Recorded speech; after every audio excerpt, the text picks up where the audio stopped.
नमस्कार मित्रों। आज बहुत दिनों के बाद एक छोटी सी गज़ल सुनाती हूँ। सुने के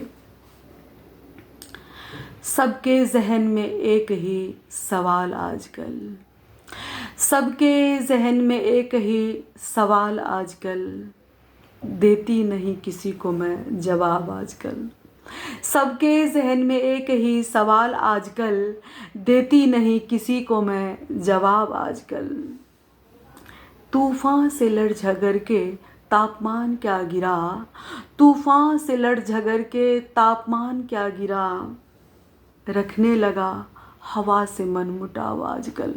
तूफ़ान से लड़ झगड़ के तापमान क्या गिरा, रखने लगा हवा से मनमुटाव आजकल।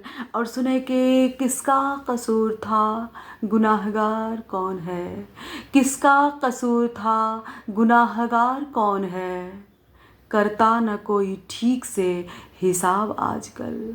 किसका कसूर था, गुनाहगार कौन है, करता न कोई ठीक से हिसाब आजकल।